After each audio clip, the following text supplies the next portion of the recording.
تسبیح کیجیے. جہاں تک تسبیح کرنے کا حکم ہے تو وہ نماز کے اندر بھی اور نماز کے علاوہ بھی ہمیں اس کی تاکید ملتی ہے اور اس کا بہت فائدہ اور ثواب ہے. خاص طور پر غم اور پریشانی دور کرنے کے لیے اللہ سبحانہ و تعالیٰ کی تسبیح بیان کرنا. وقت امری الیک، اللہ تیرے حوالے، تو اس کو درست کر دے.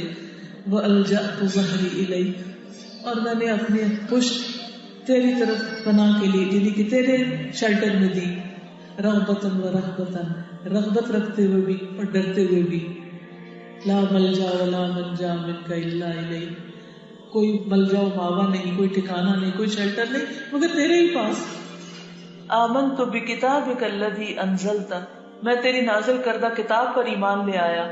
ونبیک الذی ارسلت، اور تیرے نبی مرسل کو تسلیم کر لیا. تو جو شخص یہ دعا پڑھتا ہے تو اللہ تعالیٰ اس کے لیے راستے آسان فرما دیتا ہے. آپ صلی اللہ علیہ وسلم یہ دعا پڑھ کر سوتے تو صبح بیدار ہونے پر خیر کی دعا کرتے. جب آپ رات کو یہ دعا پڑھیں گے تو انشاءاللہ اگلا دن بہت خوبی اور بھلائی سے سٹارٹ ہوگا، نیکیوں کی توفیق ہوگی. آزما کے دیکھ لیجیے، رات کو سوتے وقت اس دعا کو پڑھنا نہ بھولیں.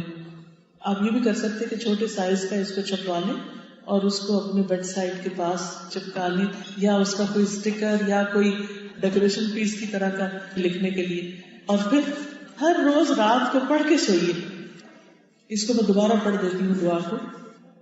حضرت براء بن عازب روایت کرتے ہیں کہ رسول اللہ صلی اللہ علیہ وسلم نے مجھ سے فرمایا کہ جب تم اپنے بستر پر آؤ تو کہو اے اللہ، میں نے اپنے آپ کو تیرے سپرد کر دیا، میں نے اپنا چہرہ بھی تیری طرف متوجہ کیا اور اپنے تمام معاملات تیری تفویض میں کر دیے.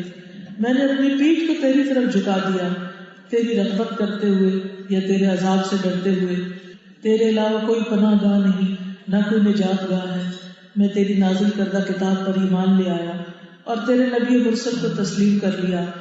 آپ صلی اللہ علیہ وسلم نے فرمایا اگر اس رات تو فوت ہو جائے تو تیرا فوت ہونا فطرت پر ہوگا، اور اگر صبح کو پا لیا تو بھلائی کو پہنچے گا.